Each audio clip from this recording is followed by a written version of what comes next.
യാത്ര അത് പലർക്കും പല വിധമാണ്. ചിലർക്കത് തേടലാണ്, മറ്റു ചിലർക്കാവട്ടെ അതൊരു കണ്ടെത്തലുകൾ. എന്നാലോ വേറെ ചിലർക്ക് അതൊരു ജീവിതം തന്നെയാണ്. ഇത് ഞാൻ പറഞ്ഞതല്ല കേട്ടോ, ഏതോ ഒരു പുസ്തകത്തിൽ ആരോ എഴുതിയത് എവിടെയോ വെച്ച് ഞാനൊന്ന് വായിച്ചതാണ്.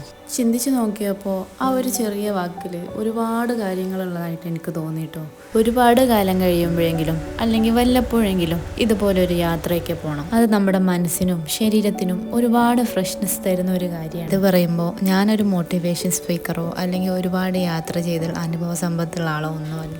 എന്നാലും നമ്മുടെ പരിമിതികൾക്കുള്ളിൽ നിന്നുകൊണ്ട് തന്നെ നമ്മുടെ കൂടെയുള്ളവരുടെ കാര്യങ്ങൾ ശ്രദ്ധിക്കുന്നത് പോലെ തന്നെ നമുക്ക് നമ്മുടേതായിട്ടുള്ള ഇഷ്ടങ്ങൾക്കും നമ്മുടേതായിട്ടുള്ള പ്രയോറിറ്റികൾക്കും ഞാനൊരു മുൻഗണന എപ്പോഴും കൊടുക്കാറുണ്ട്. ആ ഒരു അനുഭവത്തിൻ്റെ വെളിച്ചത്തിൽ തന്നെ നിന്നുകൊണ്ട് ഞാൻ പറയുകയാണ്, ഇതുപോലുള്ള യാത്രകൾ നമ്മളെ വീട്ടമ്മമാർക്ക് പ്രത്യേകിച്ച് ഒരുപാട് മൈൻഡ് റിലീഫ് ചെയ്യാനും ഒരു പോസിറ്റിവിറ്റി എനർജി കിട്ടാനും ഹെൽപ്പ് ചെയ്തിട്ടുണ്ട്. ഒത്തിരി ദൂരെയല്ല എന്നുണ്ടെങ്കിലും നമ്മുടെ കഴിവിനനുസരിച്ച് ചെറിയ ചെറിയ യാത്രകൾ പോവുക, ചെറിയ ചെറിയ കാര്യങ്ങളിൽ വലിയ വലിയ സന്തോഷങ്ങൾ കണ്ടെത്തുക. അപ്പോൾ ഇത്രയേ ഉള്ളൂ ഇന്നത്തെ എൻ്റെ വീഡിയോ.